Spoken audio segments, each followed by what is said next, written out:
자, 오늘은 사무엘하 24장을 본문으로 여호와께 제단을 쌓아라는 제목으로 하나님의 말씀을 전하도록 하겠습니다. 24장의 본문은 여호와께서 다시 이스라엘을 향하여 진노하사라는 구절로 시작됩니다. 여기서 다시는 바로 21장과 관련 있는 단어인데 우리가 21장 우리 매일 성경을 통해서 묵상했던 것처럼 하나님이 이스라엘을 향해 진노하신 사건이 기록되어 있는 게 21장인데 오늘 본문에서 다시 하나님이 진노하시는 사건이 발생했다라는 구절로 24장이 시작되고 있습니다. 그러나 21장과 24장은 좀 다른 부분이 있는데 어떤 부분이냐면 24장에는 하나님을 진노하게 만든 사건이 구체적으로 어떤 것인지를 밝히고 있지 않다는 점입니다. 그래서 구약학자들 중에 어떤 분들은 이스라엘 백성들이 다윗을 통한 하나님 나라의 비전 그리고 하나님의 뜻에 대해서 분명히 알고 있었음에도 불구하고 이스라엘 백성들이 압살롬이 반역했을 때, 세바가 반역했을 때 동참했었기 때문에 그것에 대한 하나님의 진노였다라고 그렇게 말하는 분들도 계십니다. 또 어떤 분들은 이런 일들 전체적으로 포함해서 이스라엘 전체가 타락했고 그로 인해서 하나님이 진노하셨다라고 말하기도 합니다. 또 어떤 분들은 본문에서 밝히고 있지 않는 내용에 대해서 궁금해하는 것보다는 하나님이 진노할 수밖에 없었던 일들이 발생했다는 것에 초점을 맞추고 있는 것이 중요하다라고 그렇게 말하기도 합니다. 저 역시 이 구절을 생각할 때 하나님이 진노할 수밖에 없었던 일들이 발생했다는 것에 초점을 두고 그 진노하심의 결과가 무엇인지에 대해서 주목해야 된다고 생각합니다. 그렇다면 하나님의 진노하심의 결과는 무엇일까요? 첫 번째는 하나님이 진노하셨을 때 가장 먼저 하는 것은 내버려 두는 것입니다. 자, 1절의 말씀을 우리가 한번 보면 사무엘하 24장 1절의 말씀을 보면 우리의 마음을 불편하게 만드는 구절이 등장합니다. 그러니까 하나님이 진노하셨는데 이스라엘을 향해서 진노하사 그들을 치시려고 다윗을 격동시켰다라는 구절이 우리의 마음을 불편하게 합니다. 이 격동이라는 단어 자체가 충동하다, 꾀다, 권하다, 감동시키다라는 뜻의 의미를 가지고 있는데 그러니까 한마디로 이스라엘이 범죄했는데 하나님이 이스라엘을 치시려고 다윗으로 하여금 죄를 짓게 만드셨다라는 의미로 받아들일 수 있는, 해석할 수 있는 여지가 오늘 24장 1절의 말씀 속에 기록되어 있습니다. 정말 하나님이 다윗을 충동하셨을까요? 다윗을 깨워서 다윗은 죄를 짓고 싶지 않았는데 그 죄를 짓게 만드신 분이 하나님이셨을까요? 하나님이 죄를 짓도록 다윗을 유혹하셨을까요? 권하셨을까요? 이와 같은 의미로 사용되어 있는 본문이 바로 출애굽기에도 등장합니다. 출애굽기에 보면 모세와 바로가 대립각을 세우는 장면이 등장하는데 그 이유를 출애굽기에서는 뭐라고 얘기하냐면 하나님께서 바로의 마음을 강팍하게 하셨기 때문에 바로가 모세의 말을 듣지 않고 모세를 통한 하나님의 말씀을 거절하고 그 마음이 딱딱하고 굳어졌다라고 그렇게 출애굽기에 기록되기도 했습니다. 과연 하나님이 바로의 마음을 딱딱하게 만드시고 굳게 만들어서 하나님의 말씀을 거역하고 모세의 그 메시지를 받아들이지 않게 된 것일까요? 오늘 본문으로 다시 돌아와서 하나님이 다윗을 충동하셔서 격동시키셔서 다윗이 죄를 짓고 싶지 않았는데 죄를 짓게 만든 사건일까요? 그런데 우리가 오늘 본문과 출애굽기의 그 말씀들을 기억하면 하나님은 절대로 성경 전체를 통해서 보면 사람에게 죄를 짓게 만드시거나 죄에 빠지도록 유혹하시거나 권하시거나 꿰는 분이 아니라는 사실들을 알 수 있습니다. 그러면 24장 1절의 말씀, 이 말씀을 어떻게 우리가 받아들여야 될까요? 하나님이 다윗을 격동시키셨다는 구절, 그리고 하나님이 바로의 마음을 강팍하게 만드셨다는 구절은 하나님이 그 마음을 그대로 두셨다는 것을 의미합니다. 그러니까 우리의 마음 자체가 사실은 하나님이 붙들어 주시지 않으면 어디로 자연적으로 흘러가냐면 죄로 향하고 타락한 마음으로 흘러가기 때문에 하나님은 우리의 마음을 붙잡고 계시는데 그 붙잡고 계신 그 장면을 하나님이 놓는 시간이 있는데 그 놓는 시간이 언제냐면 하나님이 진노하셨을 때 그 마음 그대로를 내버려 두신다는 것을 의미합니다. 그러니까 다윗의 마음 그리고 바로의 마음 속에는 어떤 경향이 있냐면 마음의 경향이죠. 마음의 쏠림 형상이 있냐면 죄를 향하게 만드는 그 마음의 상태가 있는 거예요.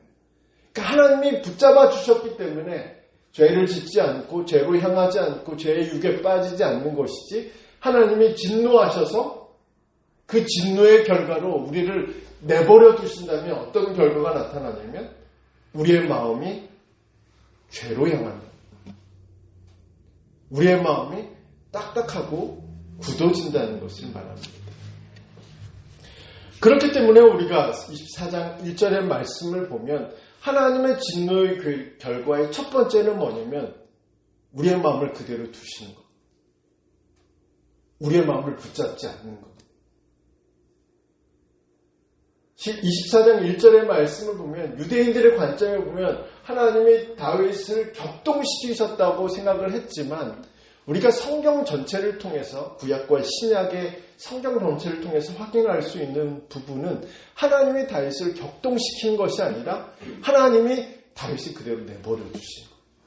그랬더니 다윗이 인구조사라는 그 죄를 범하게 되고 나중에 설명하겠지만 인구조사가 어떤 의미인지를 설명하겠지만 그 죄로 인해서 다윗과 이스라엘을 심판하시는 하나님의 모습들을 볼 수 있습니다. 이런 사실들을 우리가 깨닫는다면 우리가 이 예배에 감사할 수밖에 없는 이유가 하나가 더 느는 거죠. 왜냐하면 하나님이 우리의 마음을 세상으로 향하지 않고 그리고 죄로 향하지 않도록 우리의 마음을 붙드셨기 때문에 그렇습니다. 또한 우리의 마음을 강팍한 마음으로 그냥 내버려 두지 않으시고 하나님을 향해 열린 마음으로 하나님의 말씀을 향해 부드러운 마음을 주시는 것이 바로 하나님의 은혜라는 사실이죠. 그러나 하나님이 진노하시면 어떤 일들이 일어나죠? 우리가 로마서에서도 바울이 이야기했던 것처럼 우리의 마음을 그대로 내버려 두신다. 죄악된 마음을 그대로 내버려 둘 때 우리는 그것이 하나님의 진노의 첫 번째 결과라는 사실들을 우리는 기억해야 합니다. 하나님의 진노하신 두 번째 결과는 무엇일까요? 당연히 진노의 결과는 심판입니다. 하나님이 이스라엘 타락과 교만한 죄에 대해 심판하시기 위해 다윗의 마음을 그대로 두셨어요. 그 결과는 다윗이 죄를 짓게 되는 건데 이 인구조사라는 게 어떤 의미냐면 하나님의 영광을 빼앗는 것입니다. 그리고 자신의 힘을 과시하는 것을 의미합니다. 그래서 성경은 이것을 교만이라고 부르는 거죠. 인구조사를 통해서 다윗이 확인하고 싶었던 것은 무엇일까요? 내가 이렇게 했다는 거죠. 그리고 내가 이것을 가지고 있다는 거죠. 하나님이 이렇게 만드셨고 하나님의 통해서 이것이 있을 수도 없고 없을 수도 있는데 다윗의 인구조사를 통해서 내가 있다는 거죠. 내가 이만큼 가지고 있다는 거죠. 하나님이 있어야 할 자리에 자신이 올라서는 것이 바로 인구조사의 목적이었어요. 하나님은 그 마음을 그대로 두셨죠. 그 교만한 마음을 그대로 두시고 그 교만한 죄를 이스라엘 죄와 연결시켜서 하나님은 이스라엘을 심판하시는 모습들을 우리가 오늘 24장의 말씀들을 통해서 볼 수 있습니다. 그러므로 하나님의 진노의 결과는 죄에 대한 심판입니다. 우리가 하나님의 진노 그리고 그 결과에 대해서 깊이 묵상해야 되는 이유는 우리의 죄가 하나님의 진노를 불러일으키기 때문에 그렇습니다. 우리의 죄가 하나님의 심판을 가져오는 결과를 얻을 수 있기 때문에 그렇습니다. 또한 우리의 죄가 단순히 하나님의 진노가 우리 안에서만 끝나는 것이 아니라 나의 가정과 나의 공동체의 죄와 연결돼서 또 다른 하나님의 심판을 불러오기 때문에 그렇습니다. 다윗이 한탄하죠. 내가 하나님 앞에 범죄하는 것인데 왜 이스라엘을 이렇게 치십니까? 다윗은 다윗의 관점에서 죄를 바라보고 하나님의 진노를 바라봤는데 하나님은 하나님의 관점에서 보니까 다윗의 죄와 하나님께 대한 이스라엘의 죄를 묶어가지고 심판하시는 하나님의 모습들을 볼 수 있습니다. 그러니까 어떤 분들은 이 부분을 어떻게 얘기하냐면 다윗은 댐이 무너지는 과정을 보면 다윗은 구멍을 냈고 그 구멍을 통해서 댐에 갇혀있던 물들이 쏟아졌다라는 표현으로 이 말들을 표현하기도 합니다. 그러니까 죄가 가져온 결과는 하나님의 진노인데 그 진노는 우리 안에서만 멈춰있는 것이 아니라 우리를 둘러싼 작은 집단들 또 큰 집단들과 함께 맞물려서 하나님의 진노의 결과를 가져온다는 거죠. 심판을 가져온다는 것을 의미합니다. 그래서 우리는 이 진노와 그 결과에 대해서 생각해 볼 필요가 있습니다. 오늘날 일어나는 여러 가지 일들을 한번 생각해 보면 이게 누구의 죄 때문에 일어났다라는 것은 옳지 않은 질문이죠. 누구의 죄 때문에 이런 비극적인 일들이 일어났다라고 말하는 것은 우리가 옳게 생각하는 판단은 아닙니다. 그러나 하나님은 나의 죄와 공동체의 죄를 묶어서 심판하실 수 있다는 거죠. 내가 그것에 불을 당길 수 있다는 거예요. 하나님이 누군가에 대해서 진노를 그리고 심판을 내리시기를 원하시는데 그 불을 누가 당기느냐? 내가 될 수 있다는 거예요. 우리가 될 수 있다는 것을 의미합니다. 그렇기 때문에 우리는 이 하나님의 진노의 결과에 대해서 우리는 깊이 생각해 볼 필요가 있습니다. 18세기 미국의 제1차 대각성 운동을 일으켰던 분은 조나단 에드워즈라는 목사님입니다. 이 조나단 에드워즈 목사님의 설교를 통해서 많은 사람들이 탄식하고 울고 어떻게 해야 우리가 구원을 받을 수 있는지에 대해서 부르짖는 사건이 발생했습니다. 근데 그 사건이 한순간에 일어난 사건이 아니라 연속적으로 발생하면서 미국의 대각성 운동이 일어났습니다. 미국에 있는 교회와 그리스도인들이 회개하기 시작했어요. 그 회개는 단순히 종교인들, 교회 다니는 사람들, 믿음이 있는 사람들 안에서만 이루어지는 게 아니라 그 마을에서도 변화가 일어나고 그 지역사회 안에서도 변화가 일어나고 그 지역사회를 모두 포함한 미국 전체의 대각성 운동으로 번지기 시작했습니다.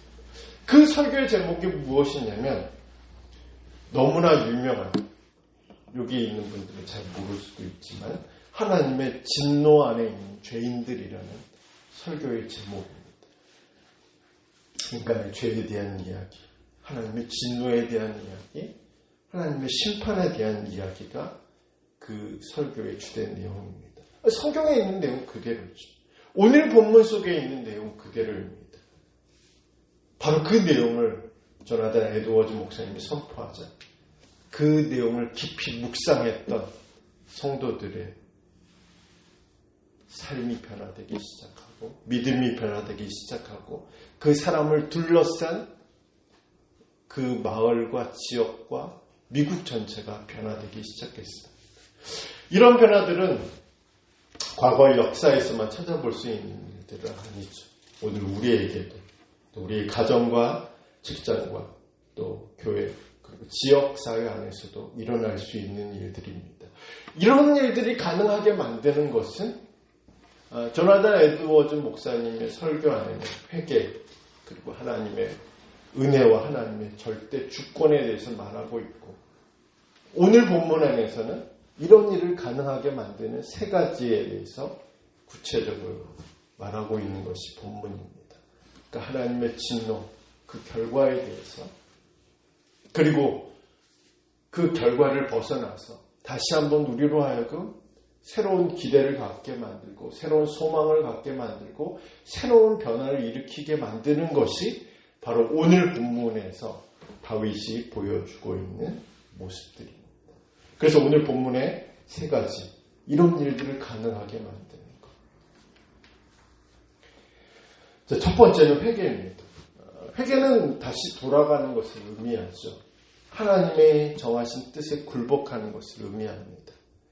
그러니까 하나님의 진노, 하나님이 우리의 마음을 내버려 두는 것, 하나님이 우리의 죄를 심판하는 것에서 벗어날 수 있는 비결은 우리의 죄를 회개하는 겁니다. 그리고 하나님의 진노가 가져온 환경과 상황을 변화시킨 것 역시 우리가 회개하는 것입니다. 자, 24장 10절의 말씀을 한번 같이 읽어보도록 하겠습니다. 우리 사무엘하 24장 10절 말씀입니다. 같이 읽겠습니다. 다윗이 백성을 조사한 후에 그의 마음에 자책하고 다윗이 여호와께 아뢰되 내가 이 일을 행함으로 큰 죄를 범하였나이다. 여호와여 이제 간구하옵나니 종의 죄를 사하여 주옵소서. 내가 심히 미련하게 행하였나이다 하니라. 24장 10절의 말씀을 보면 인구조사의 결과를 듣고 난 후에 다윗이 하나님의 영광을 가로챘다는 것을 알았어요. 그리고 스스로 교만하게 행동했음을 알게 됐습니다. 그리고 나서 죄에 대한 죄책감을 느끼고 자신의 죄를 고백하는 내용이 바로 10절의 말씀입니다. 우리는 다윗의 회개를 통해서 성경에서 말하는 회개의 참모습들을 발견할 수 있습니다. 그래서 오늘 10절의 말씀을 통해서 우리가 가진 회개가 참된 회개인지 생각해 볼 필요가 있습니다. 한국 영화 중에 박중훈, 안성기 씨가 주연했던 영화나 그리고 전도연 씨가 출연했던 영화들을 보면 회개와 용서에 대한 회개와 용서에 대해서 그리스도인들이 어떻게 생각하고 있는지, 또 그것을 바라보고 있는 일반 사람들은 어떻게 생각하고 있는지를 엿볼 수 있습니다. 이 영화의 공통점은 비꼬는 거예요. 사실은 비웃는 겁니다. 그리스도인들이 가진 회개와 용서가 가진, 그러니까 한국 그리스도인들이 가지고 있는 죄에 대한 것, 회개에 대한 것이 얼마나 오류투성인지를 비꼬아서 이 진리, 회개가 필요하다는 이 진리를 우습게 만드는 것이 이 영화들의 특징입니다. 그러면 그 이유를 알 필요가 있겠죠. 그 이유는 분명 그리스도인들이 제공했을 겁니다. 그것은 뭐냐면 그리스도인들이 회개를 자판기 동전처럼 생각하기 때문에 그렇습니다. 그러니까 회개라는 동전만 넣으면 용서라는 제품을 만날 수 있다 라고 생각하는 것이 이런 비웃음의 원인이 된 것입니다. 그렇다면 오늘 우리가 하는 회개는 어떤 모습일까? 다윗처럼 자신의 지은 죄 내용을 깨닫고 있느냐? 다윗처럼 죄에 대해서 후회하고 있느냐?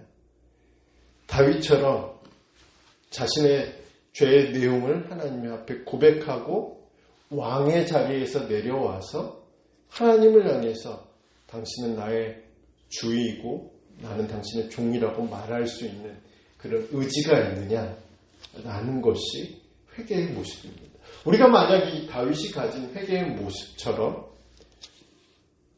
진실되고 구체적이고 명확하고 그리고 의지를 가지고 있지 않으면 오늘 우리의 회개는 피상적이거나 진정성이 없는, 요즘 말로 말하면 영혼 없는, 진심 없는 그런 고백에 불과할 뿐입니다.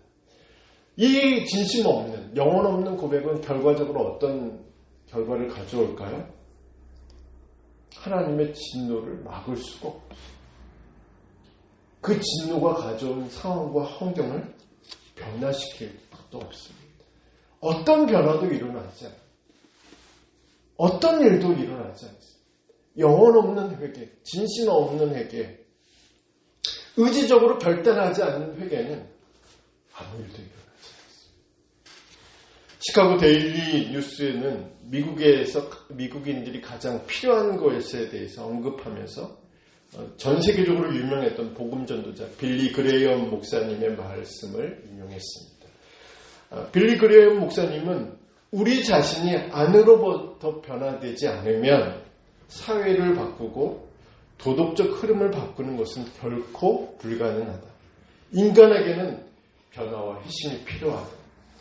개혁을 위한 유일한 길은 죄의 회개와 하나님께 돌아가는 것이라고 말했습니다. 그러니까 일반 신문에서 미국인들에게 가장 필요한 것은 회개예요. 하나님께 돌아가는 것이 필요하다라고 그렇게 보도하고 있다는 사실입니다. 이 보도는 단순히 그들만을 위한 내용이 아니라 오늘 우리에게도 동일하죠.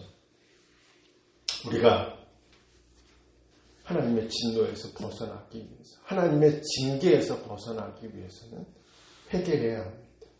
또한 마음의 평화, 영혼의 자유를 얻기 위해서도 우리는 하나님께 돌아가야 합니다.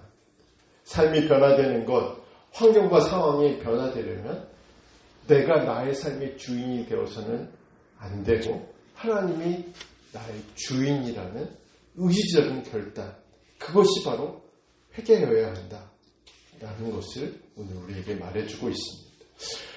두 번째, 하나님의 진노를 벗어나는 방법, 그뿐 아니라 우리의 삶의 변화들을 가져오는 방법, 또 우리 삶을 둘러싸고 있는 문제를 해결하는 방법은 하나님의 긍휼을 구하는 겁니다. 하나님 죄를 회개한 다윗에게 선지자 갓을 통해서 죄의 결과로 받게 될 세 가지 재앙을 선택할 기회를 주셨습니다. 7년간의 기근, 석 달 동안 대적에게 쫓기는 것, 그리고 3일간의 전염병, 이 셋 중에 하나 고르라고 말씀하셨습니다. 그때 다윗은 이렇게 고백합니다. 우리 24장 14절 말씀. 우리 24장 14절 같이 읽겠습니다. 다윗이 갓에게 이르되 내가 고통 중에 있도다. 청하건대 여호와께서는 긍휼이 크시니 우리가 여호와의 손에 빠지고 내가 사람의 손에 빠지지 아니하기를 원하노라 하는지라. 아멘. 우리가 14절의 말씀 속에서 복음의 메시지가 있습니다. 그것은 다윗이 고백한 하나님의 성품입니다. 그것은 여호와의 긍휼입니다. 하나님의 긍휼이 왜 복음의 메시지일까요? 하나님의 긍휼이 하나님의 진노를 경감시키는 역할을 하기 때문에 그렇습니다. 심판의 강도를 낮추게 만드는 것. 또한 하나님의 심판을 멈추게 하는 것이 바로 하나님의 긍휼이기 때문에 그렇습니다. 14절에서 하나님의 긍휼을 구했던 다윗에게 16절의 말씀에서는 그 긍휼이 크신 하나님이 이 재앙을 내리신 것을 후회하셨다. 그리고 재앙을 멈추게 하셨다는 사실들을 우리는 찾아볼 수 있습니다. 그러니까 우리가 생각해야 하는 것은 재앙을 그치게 만드는 것, 그리고 더 나아가서 하나님이 우리에 대한 징계를 멈추게 하는 것은 회개가 아니라는 사실이죠. 하나님의 긍휼이 하나님의 징계를 멈추게 하는 겁니다. 헷갈릴 수 있죠. 그러니까 수학으로 얘기하면 회개는 필요 조건이에요. 필요 조건. 충분 조건은 아니라는 거죠. 회개는 반드시 필요합니다. 하나님의 긍휼을 얻기 위해서는 반드시 우리가 회개해야 된다는 사실들을 성경은 우리에게 말해주고 있죠. 그러나 이 회개가 우리의 구원과 직접적으로 연결되려면 무엇이 필요하냐? 하나님의 긍휼이 포함되어야 된다는 사실들을 얘기합니다. 그러니까 회개는 필요 조건인데 회개가 충분 조건으로 바뀌려면 어떤 일들이 일어나야 된다? 하나님의 긍휼이 임해야 된다라는 사실들을 말하는 것입니다. 쉽게 얘기하면 구원은 회개가 아니라 하나님의 은혜, 하나님의 긍휼로 말미암아 일어난다는 것을 말합니다. 그러므로 오늘 14절의 말씀에 기록되어 있는 하나님의 긍휼, 바로 복음의 메시지이죠. 우리가 어떤 죄에 빠져 있든지, 또 그 죄로 인해서 어떤 징계를 경험하고 있든지, 그 죄로 인해 어떤 어려움과 문제에 있든지 간에 하나님은 당신의 자녀들에게 긍휼을 베푸시는 것이 바로 복음의 메시지의 핵심이라는 겁니다. 그러나 우리가 여기서 또 생각해야 되는 것은 뭐냐면, 하나님의 긍휼이 하나님이 우리의 죄에 대해서 눈 감아주는 것이라고 생각해서는 안 된다는 사실이죠. 그것은 하나님이 정의롭지 못하다는 것을 의미합니다. 하나님 우리의 죄에 대해서 눈 감아주시고 우리의 죄를 모른 척하시고 그렇게 하시는 분은 아니시라는 거죠. 하나님은 공의롭고 정의로우신 분이십니다. 동시에 긍휼이 크신 분이 바로 하나님이십니다. 그래서 하나님의 긍휼을 어떤 분들은 이렇게 표현합니다. 하나님은 정의롭지만 따뜻하신 분이시다. 하나님은 오르신 분이시지만 아름다우신 분이시다. 우리가 다윗의 시편을 보면 다윗이 두 가지의 특징으로 하나님을 찬양하는 장면들을 자주 볼 수 있습니다. 첫 번째는 공의대로 심판하신 하나님을 찬양합니다. 동시에 자신에게 은혜를 베푸시고 긍휼을 베푸신 하나님을 찬양합니다. 그것은 하나님은 오르신 분이시지만 하나님은 아름다우신 분이시고, 하나님은 오르신 분이시지만 하나님은 좋으신 분이시고, 하나님은 정의로우신 분이시지만 그 백성들에게 긍휼과 자비를 베풀어 주시는 분이시라 말씀하는 것을 의미합니다. 지금은 소천하셨던 박완서 씨의 옳고도 아름다운 당신이라는 책이 있습니다. 읽어보지는 않았어요. 읽어보진 않았는데, 이 책은 이제 이 박완서 씨가 카톨릭 신자였는데 카톨릭 신문에 이제 기재했던, 연재로 내었던 그런 묵상 칼럼들을 모아서 책으로 만든 겁니다. 이 책 제목이 너무 좋아서 제가 말씀드립니다.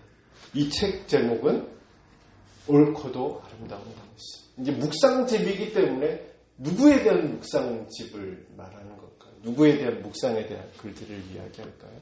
하나님이시죠. 하나님이 오르신 분이시지만 아름다운 분, 오르신 분이시지만 좋으신 분, 오르신 분이시지만 긍휼을 베풀어 주신 분이라는 의미로 이런 글을 올리지 않았을까라는 생각을 하게 됩니다. 우리의 삶이 변화되고 우리의 환경이 변화되는 것, 또 우리 안에서 새로운 부흥의 역사가 일어나는 것은 우리의 노력도 필요하죠. 근데 우리의 노력은 필요 조건입니다. 그 필요 조건이 충분 조건으로 바뀌려면 하나님의 긍휼이 필요한 거죠. 하나님의 자비가 필요한 거예요. 다윗은 그 하나님을 의지하고 있었다는 사실이죠. 자신이 받을 징계, 또 이스라엘 민족이 받을 징계 앞에서 다윗은 하나님의 긍휼을 의지합니다. 분명 그 전에 죄에 대한 회개가 이루어졌어요. 그러나 그 구원이 실제적으로 일어나기 위해서는 결국 그 의지할 수밖에 없는 것이 하나님의 긍휼임을 다윗은 알고 있었고, 그 긍휼하신 하나님을 의지하는 그런 모습들 볼 수 있습니다. 저는 오늘 우리에게도 이런 마음이 있으면 좋겠습니다. 또 이렇게 하나님에 대한 이해가 있었으면 좋겠습니다. 하나님은 옳고도 아름다운 분이시며, 그리고 옳고도 좋으신 분이시며, 정의로우시면서도 긍휼을 베풀어 주시는 분이시며, 우리가 의지하는 저와 여러분이 되길 축복합니다. 세 번째, 제단을 쌓는 것. 여호와께 제단을 쌓는 것은 나와 하나님, 그리고 공동체와 하나님이 화해한다는 것을 의미합니다. 죄로 인해서 단절된 관계, 죄로 인해서 분리된 관계가 회복되는 것은 제단이라는 것을 의미합니다. 그러므로 진정한 회복은 어디에서부터 시작되느냐? 여호와께 제단을 쌓는 것에서부터 시작됩니다. 곧 하나님께 예배를 드릴 때 회복이 이루어진다는 것을 의미합니다. 우리가 하나님께 제단을 쌓기 위해서 우리가 알아야 하는 것 두 가지가 있습니다. 하나는 회복을 간절히 원하는 게 우리가 아니라는 거죠. 하나님이라는 거죠. 타종교와 우리 기독교의 차이점은 무엇일까요? 타종교의 제사, 타종교의 종교 의식들은 어떤 의미가 있냐면 신을 만족하게 하거나 신의 분노를 가라앉게 하거나 신이 요구하는 조건을 충족시키는 그런 의식, 그런 제사 모습들을 가지고 있습니다. 그러나 성경에서 말하는 제사, 또 기독교에서 말하는 예배의 특징은 뭐냐면 하나님이 부르시는 거죠. 하나님이 그 조건을 충족시키는 겁니다. 그리고 하나님이 예배자, 종교의식에 참여하는 자를 축복하는 겁니다. 그러니까 일반 종교와 기독교의 차이점은 바로 여기에 있습니다. 내가 신을 만족시키느냐, 신의 조건을 충족시키느냐, 아니면 하나님이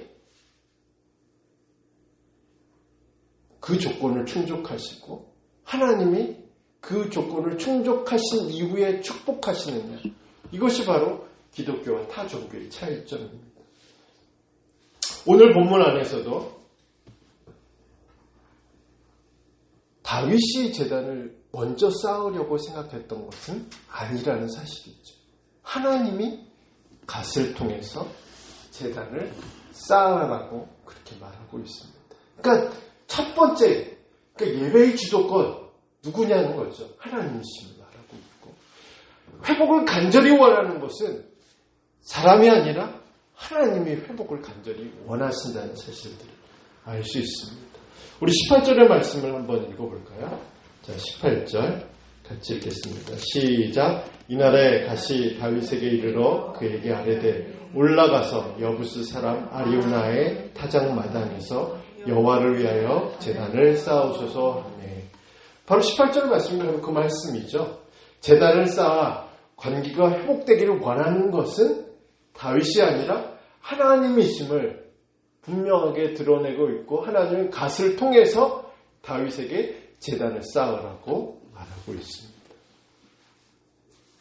제단을 쌓기 전에 또 알아야 되는 것은 무엇이냐면 24절에 기록된 말씀입니다. 우리 24절 같이 읽겠습니다.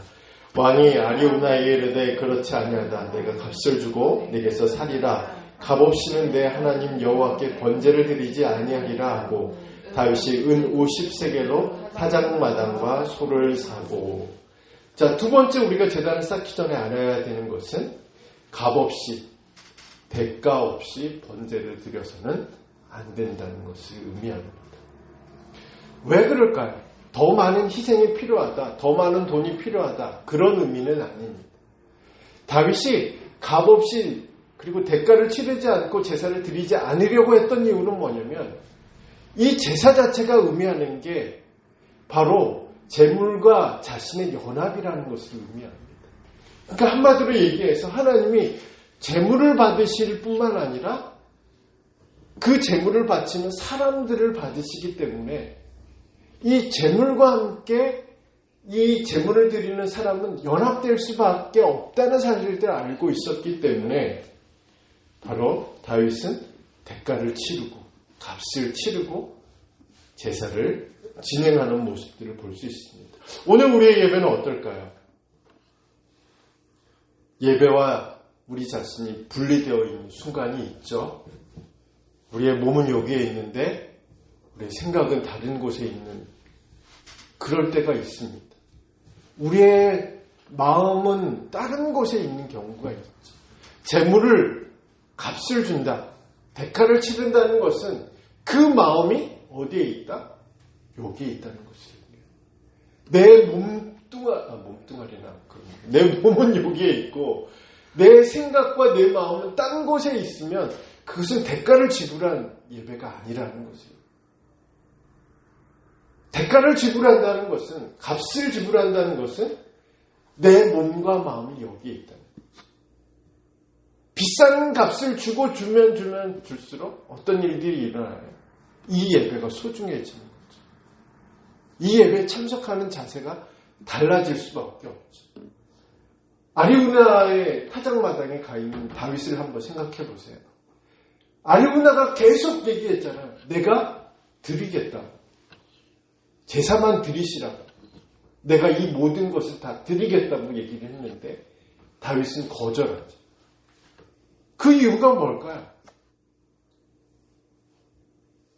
우리가 그것을 생각해 보면 값없이 치러지지 않는 예배, 대가를 지불하지 않는 예배가 얼마나 수많은 유혹거리 가운데 우리 자신을 두는 것인지를 알게 된다는 사실이죠.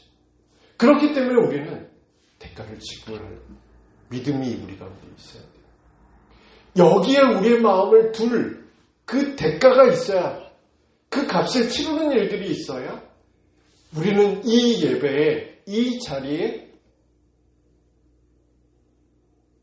진정으로 참여할 수 있는 그런 은혜를 경험할 수 있다는 사실입니다. 여러분의 예배가 이런 예배가 되길 간절히 소망합니다. 예배를 받으시는 하나님, 또 우리를 받으시는 하나님을 경험하는 예배로 그렇게 드려지길 간절히 소망합니다. 우리 말씀을 맺겠습니다. 우리 말씀을 맺을 때 25절의 말씀을 같이 읽고 말씀을 맺겠습니다. 25절입니다. 그곳에서 여호와를 위하여 제단을 쌓고 번제와 화목제를 드렸더니 이에 여호와께 그 땅을 위한 기도를 들으심에 이스라엘에게 내리는 재앙이 그쳤더라. 자, 25절의 말씀에 재앙이 그치고 기도에 응답하시는 하나님의 역사가 시작된 곳이 바로 다윗이 여호와께 제단을 쌓은 곳이라는 것을 알 수 있습니다. 예배로 부르시는 곳에서 하나님의 부름에 응답한 곳에서 하나님이 예배를 위해서 값을 치르고 대가를 지불한 그 장소에서 재앙을 멈추게 하시고 기도가 응답되게 하셨다는 사실들은 오늘 우리로 하여금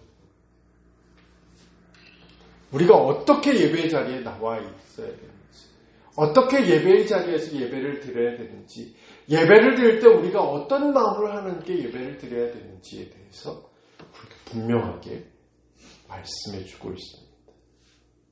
우리의 예배가 또 우리가 드리는 예배의 장소에서 우리의 문제들이 회복되길 간절히 소망합니다.